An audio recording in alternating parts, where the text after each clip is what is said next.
En este video voy a comentar la guerra contra la Confederación Perú-Boliviana, 1836-1839. Pero antes de poder revisar las acciones bélicas, vamos a contextualizar con un poco de los antecedentes de Perú, poco antes del evento, ¿no? Recordemos que Gamarra fue presidente de Perú 1829-1833 y le sucedió Orbegoso 1833 a partir de. Sin embargo, el año 34, Gamarra se rebela contra Orbegoso.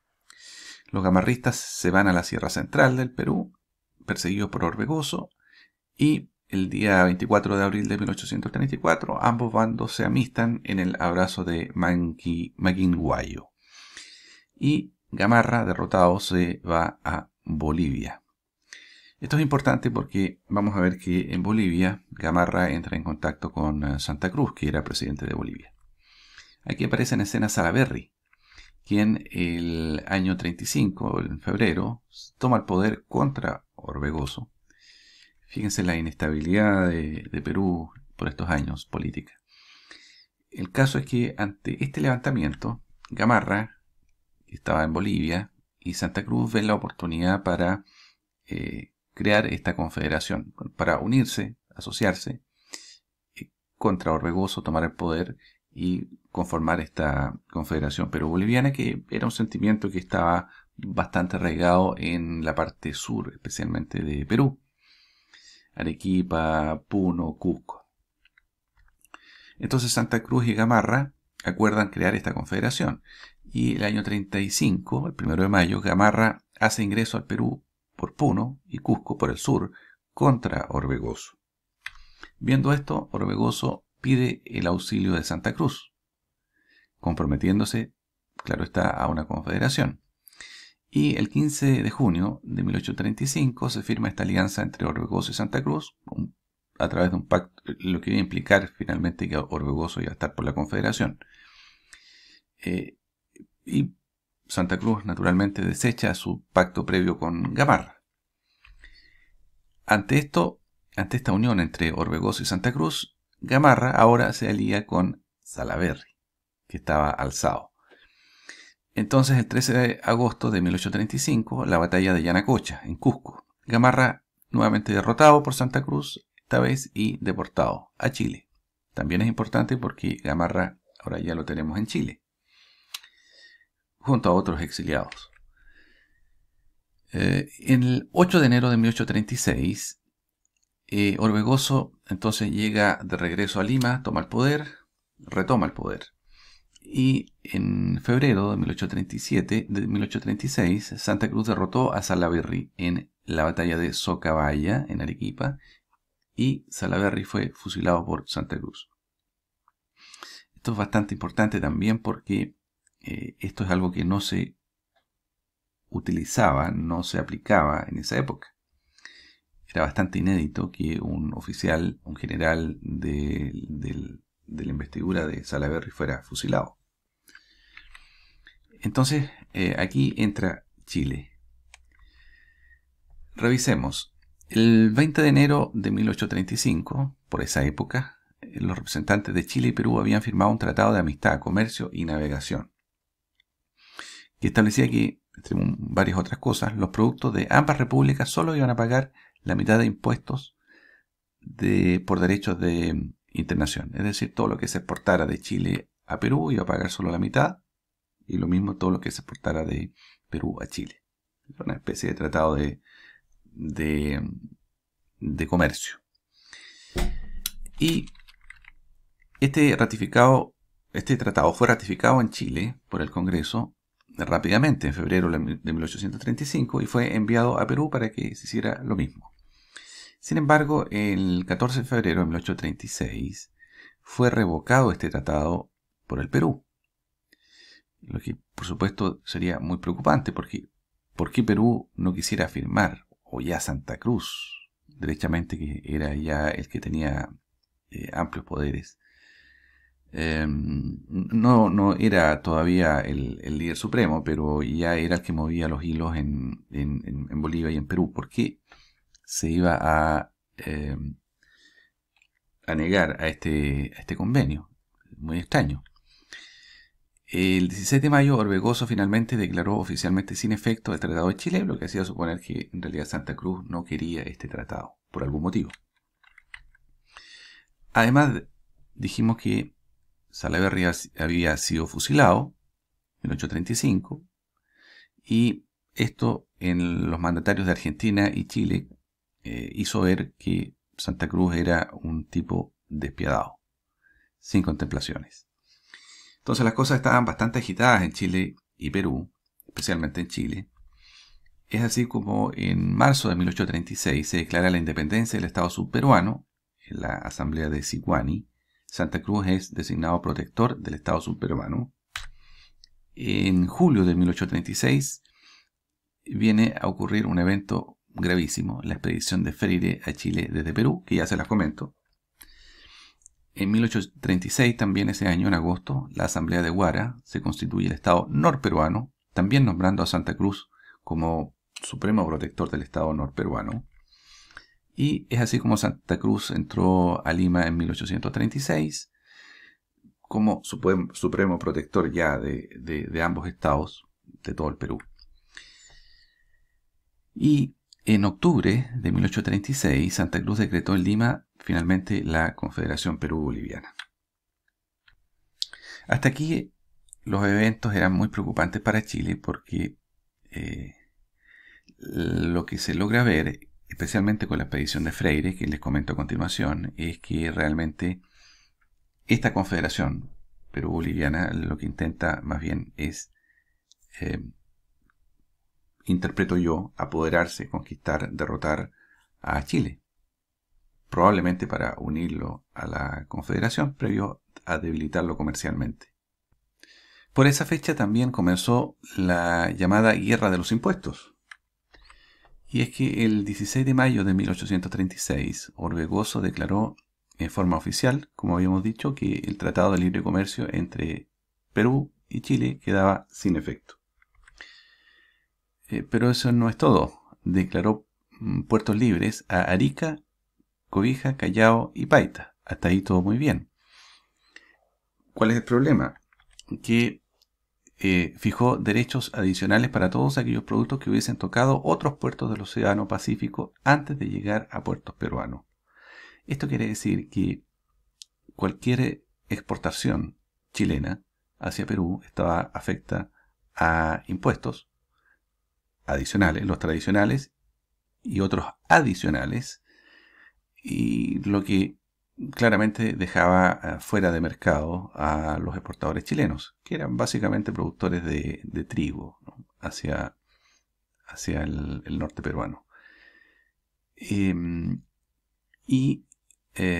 Habría, por supuesto, el comercio a todo el resto del mundo, pero al referirse a otros puertos del Océano Pacífico, claramente estaba haciendo alusión a que quería aplicarle impuestos a los chilenos. Efectivamente, la Confederación buscaba entonces el control comercial del Pacífico y castigar la economía chilena. La economía chilena era muy pequeña, tenía muy pocas exportaciones, el principal socio comercial era Perú. Así que esto era una señal bastante grave respecto de lo que podía pasar a futuro. Es decir, de las intenciones de Santa Cruz y la Confederación respecto a Chile en particular. Puse aquí 5 embarcaciones que van a ser más o menos importantes en los eventos que siguen. El bergantín Orbegoso, la fragata Monteagudo, el bergantín Aquiles, el bergantín Goleta Colo Colo y la corbeta Valparaíso, que fue comprada con posterioridad a algunos eventos ya en el año 1836. Llegó un poco después. Bueno, la expedición Freire, recordemos que mucho antes, en el 17 de abril de 1830, en Chile, en la batalla del Ircay, Freire fue derrotado por Prieto, actual presidente de Chile, de la época, y entonces Freire se exilia en el Perú. En 5 de julio de 1836, en carta que le envía Orbegoso a Santa Cruz, le indica que O'Higgins, que estaba también exiliado en el Perú, y Freire, O'Higgins y Freire, eran amigos de Orbegoso, y que Freire lo había visitado confidencialmente, asegurando que tenía los medios y la seguridad de éxito para invadir Chile, básicamente, y le estaba pidiendo buques, cañones, fusiles, municiones. Freire arrendó por terceros,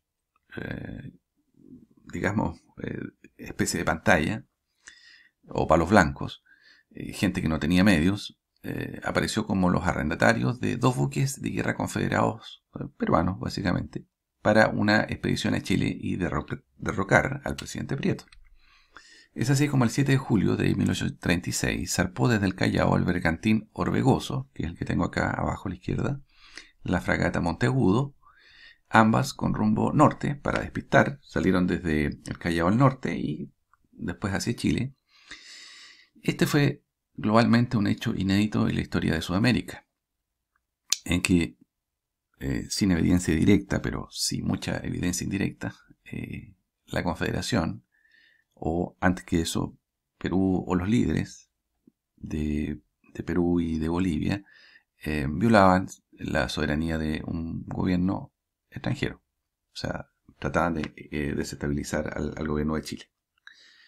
Es así como el 4 de agosto de 1836, el Orbegoso llegó a la isla de Isla de Chiloé, recaló en Ancud y capturó un fuerte.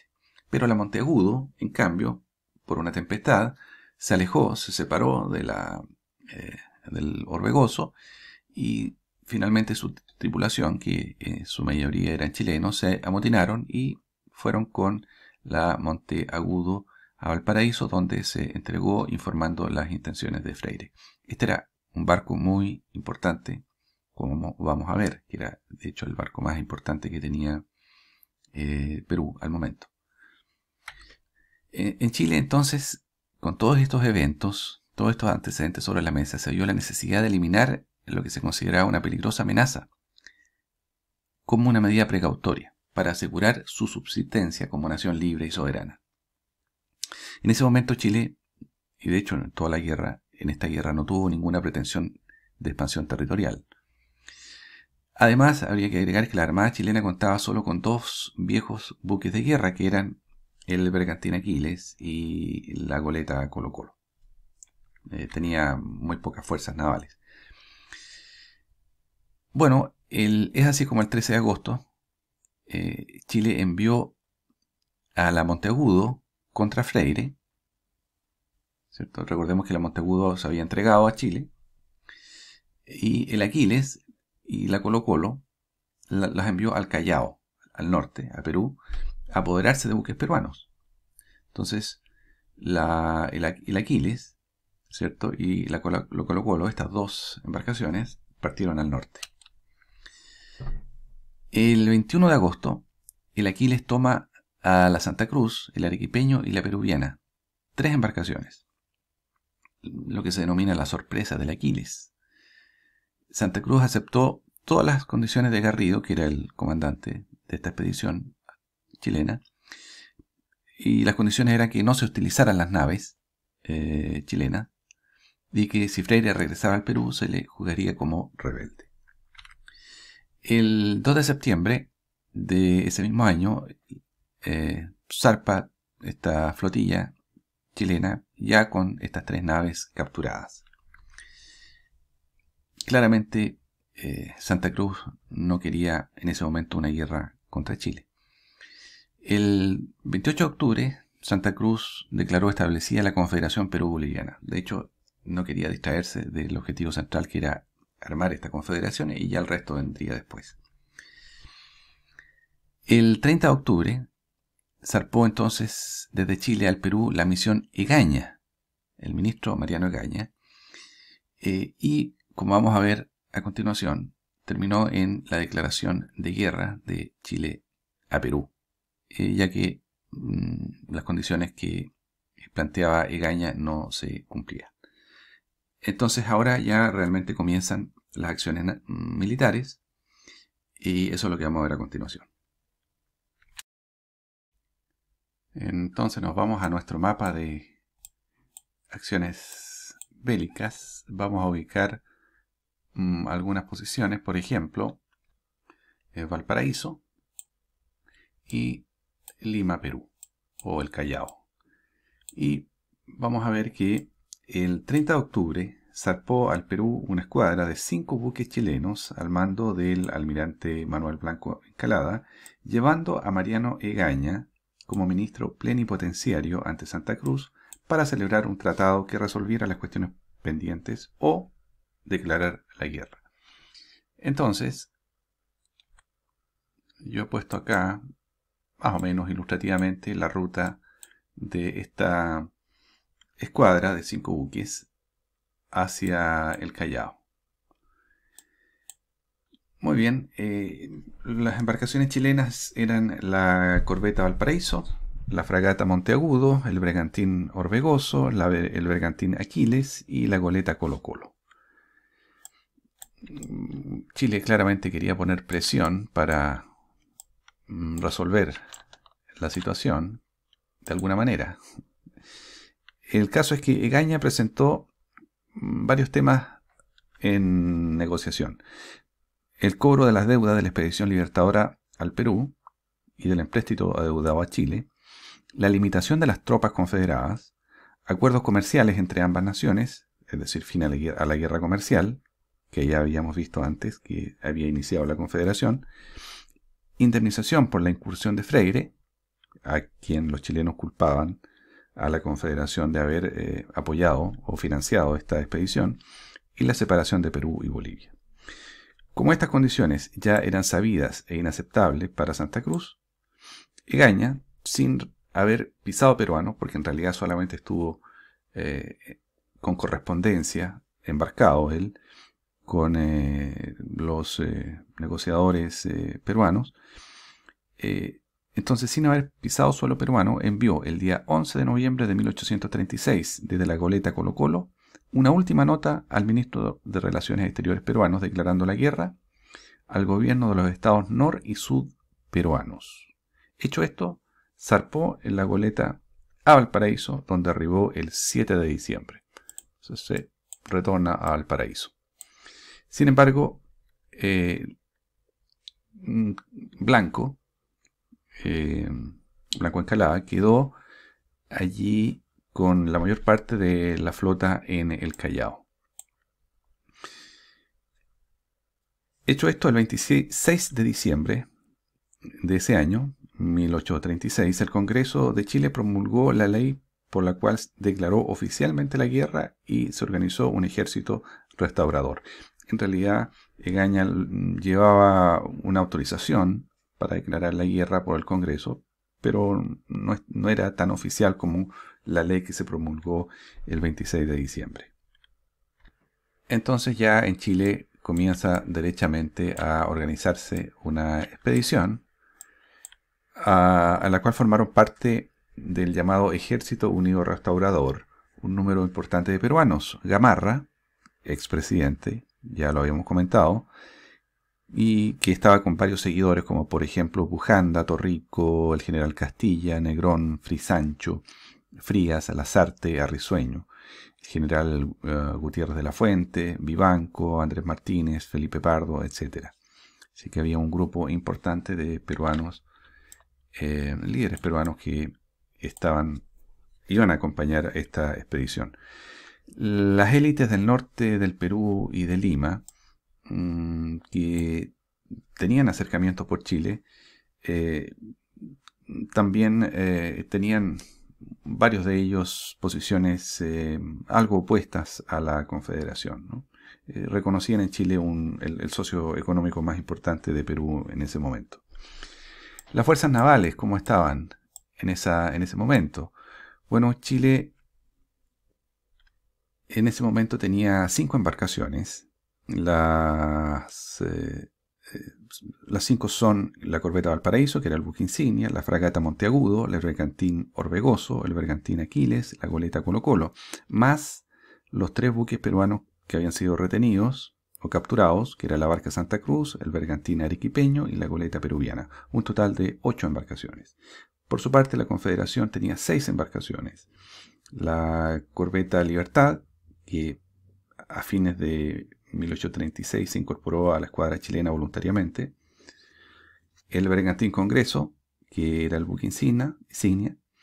La goleta Limeña, la goleta Yanacocha, y el bergantín Flor de Mar y el bergantín Catalina.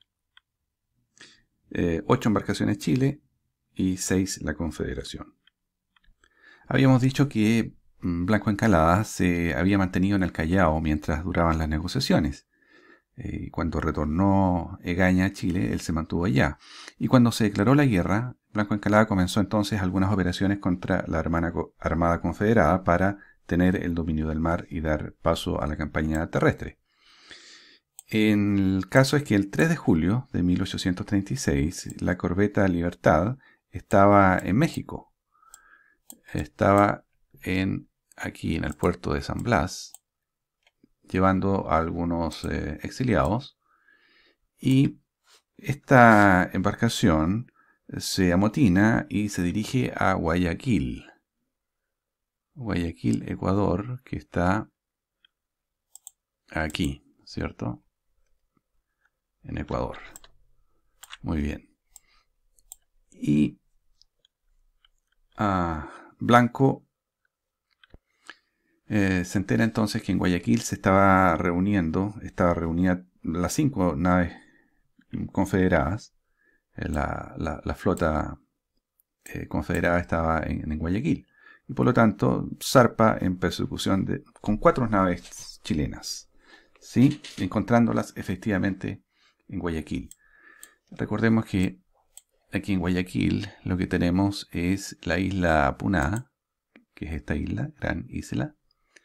El río Guayas, que está acá, que sube hasta Guayaquil y continúa.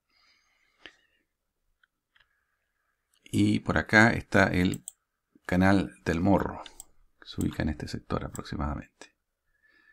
Bueno, entonces al encontrar las naves, como Ecuador era neutral, Blanco no pudo seguir a estas naves y dejó al comandante Díaz esperando que salieran para enfrentarlas, mientras él, Blanco, regresaba a bloquear el Callao. Al llegar al Callao encontró que allí estaban detenidos 4 mercantes chilenos. Vamos a regresar entonces al Callao. Aquí está el Callao, ¿no? Todo este sector. Entonces Santa Cruz, después de cambiar notas con Blanco, los dejó libres, estos mercantes. Y Blanco, a cambio, no comenzaría el bloqueo del puerto por un tiempo. Claramente Santa Cruz no quería en ese momento una guerra con Chile y hacía todo lo razonablemente posible para evitar un enfrentamiento.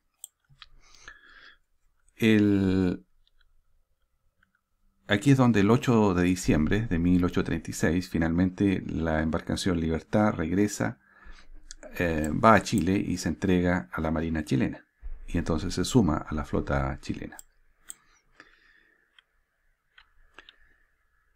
Vamos a ubicar la fortaleza del Real Felipe, que está en el puerto del Callao, ¿no?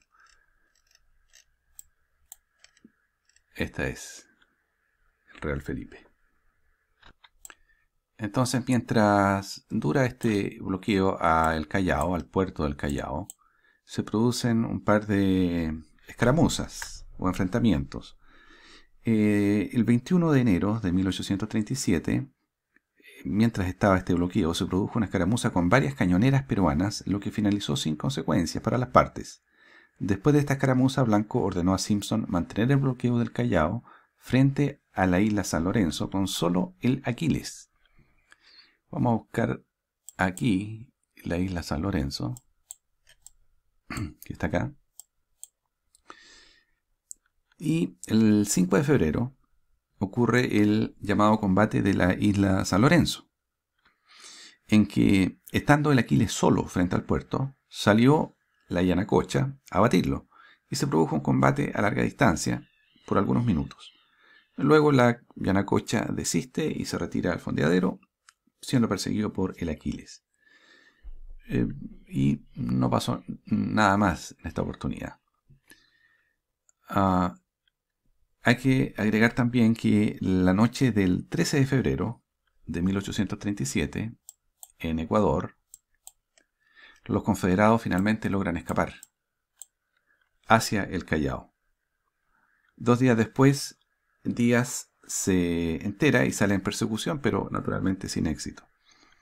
En resumen, toda esta operación naval marítima no dio los resultados esperados. La cuadrilla confederada de Guayaquil había llegado al Callao, donde un ataque era imposible por sus defensas. Y entonces lo único que quedaba a Chile era dar el siguiente paso, que era llevar las fuerzas terrestres por mar. Mientras tanto, en ese momento ocurrían algunos hechos importantes en Chile. El motín de Valparaíso y la muerte de Diego Portales. Efectivamente, la intervención de Chile en este conflicto no tuvo buena acogida en la opinión pública del país, ya que no se comprendían las verdaderas razones del enfrentamiento. Por una parte, además se había establecido el estado de sitio, facultades extraordinarias al Ejecutivo para actuar autoritariamente. Se promulgó ley de consejos de guerra, tribunales militares sin recurso de apelación. La oposición acusó a Portales de autoritario. Había una intensa campaña en la prensa. Además, había bastante descontento en buena parte del ejército, ¿no? Es así como el 2 de junio de 1837 llegó Portales a Quillota. Estamos organizando, en el periodo en el cual se está organizando la primera expedición al norte, ¿no? Entonces, Portales llegó a Quillota a pasar revista al regimiento Maipo, y llegando a Quillota salió a saludarlo de inmediato el coronel Vidaurre, que estaba a cargo, y entonces inmediatamente apresaron a Portales, justamente cuando éste pasaba revista a los soldados. Las tropas sublevadas se dirigieron a apoderarse de Valparaíso, a la costa, pero fueron derrotadas. Mientras, en la retaguardia de los sublevados, el capitán Florín fusiló a Portales el día 6 de junio de 1837. Eso estaba ocurriendo mientras se organizaba la primera expedición. También hay que señalar que en estas fechas también ocurre el llamado Pacto de Tacna. Vamos a ubicar aquí, ¿cierto? En la parte sur del Perú está Tacna, que había sido designado por esa época como capital de la Confederación. Y bueno, el 8 de abril de 1837 se inauguró el Congreso de Tacna con la presencia de 9 delegados, que firmaron sin discusión el documento llamado Ley Fundamental de la Confederación Perú-Boliviana, o Pacto de Tacna, por el cual se ratificó la confederación de los 3 estados, así como dejaron establecidas las bases políticas el 1 de mayo de 1837. Entonces, el 9 de mayo de 1837, la Confederación fue oficialmente promulgada por los representantes de las 3 regiones en este Congreso de Tacna. Y ese mismo día, Santa Cruz tomó el poder como supremo protector de la Confederación, quedando Orbegoso presidente del Estado norperuano.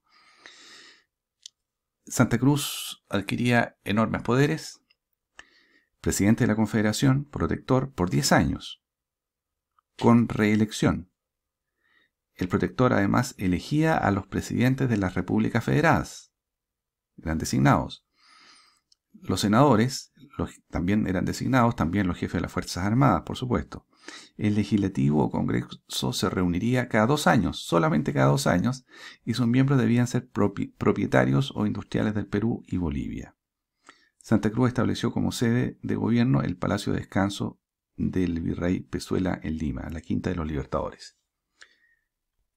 Y con todos estos antecedentes ya queda bastante claro que Chile estaba muy convencida de realizar la expedición para destruir esta confederación o derrocar a Santa Cruz, liberar a Perú, de acuerdo a lo que querían, digamos, los disidentes peruanos y los nacionalistas peruanos que no estaban por la anexión y estaban por sacar a Santa Cruz de tierras peruanas.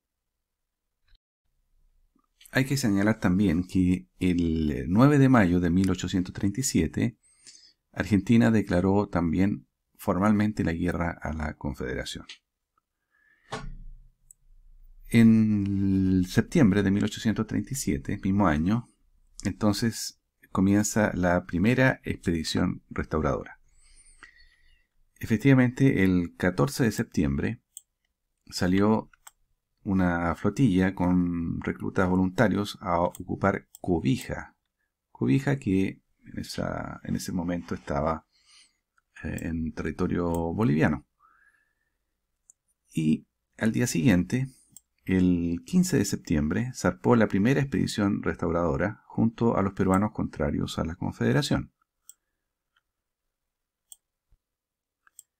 Zarpaban entonces desde Valparaíso la primera expedición restauradora.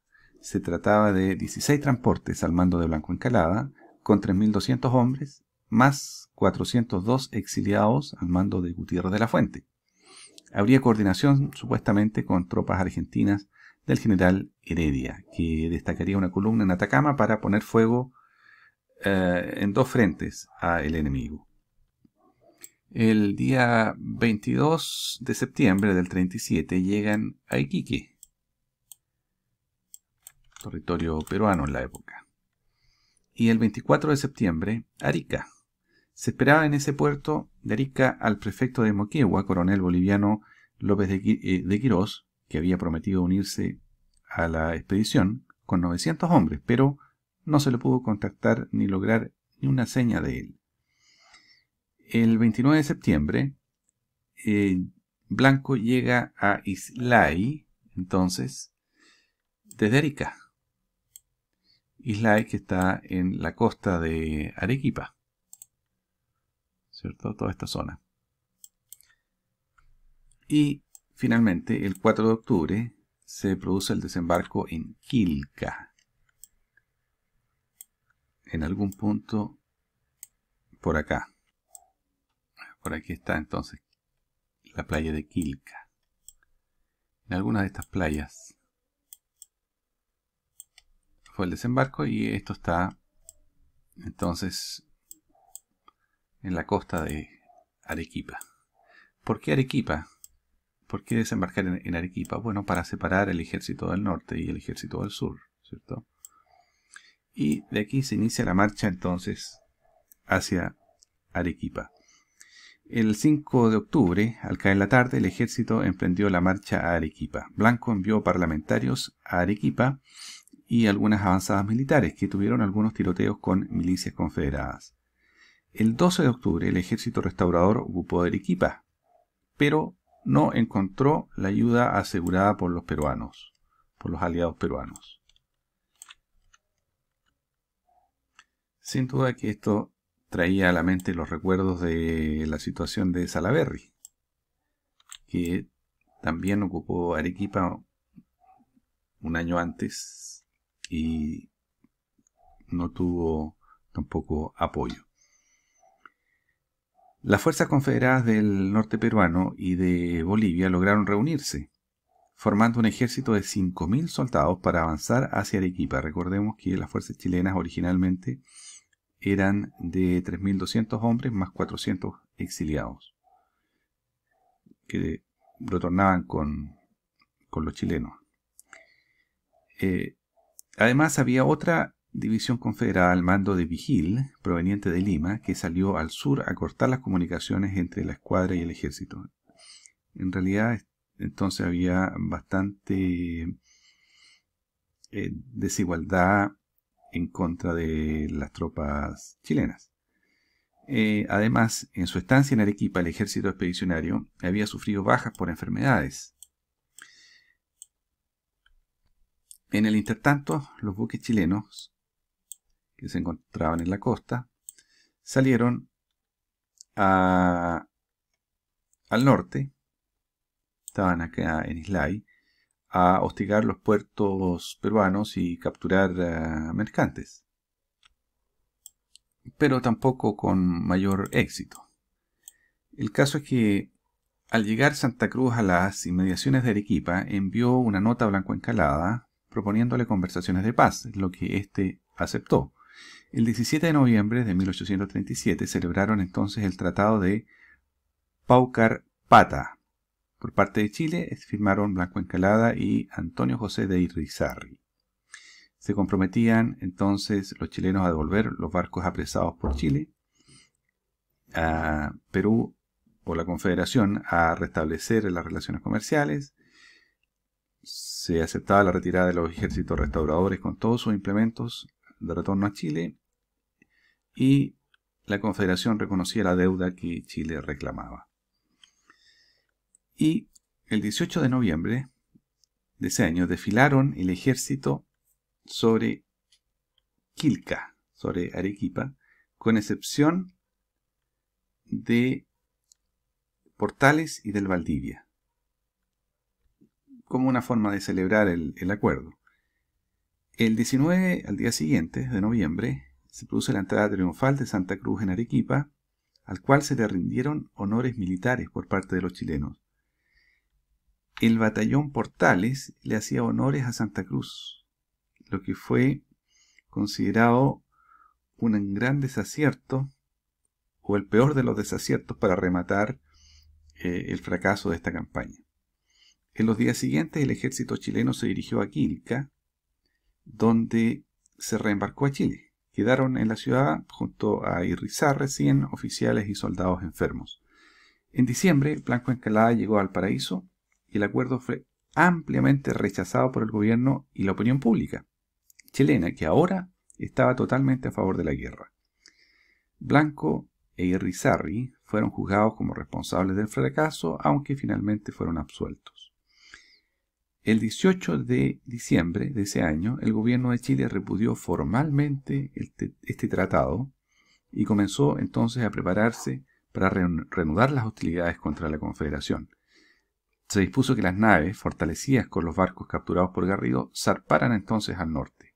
Y es así como el 31 de diciembre, zarpaba la escuadra al mando de Simpson a incursionar al Perú, capturando la corbeta Confederación.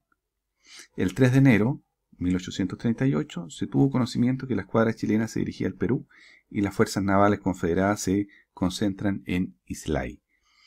El 12 y 13 de enero del 38 se produce el combate naval de Islay, aquí en Arequipa, donde se enfrentan bajo las órdenes de Simpson, el Aquiles, el Arequipeño, Libertad, el Valparaíso, la Monteagudo contra la Socabaya, el Fundador, Junín. La historiografía chilena considera esta una acción menor y le da poca importancia, ya que se estima que la flota confederada solo se limitó a huir exitosamente. Y en realidad, como digo, en Chile se la considera una acción menor. Y con esto se da inicio ya a la segunda expedición libertadora, que ya vamos a ver en el próximo video.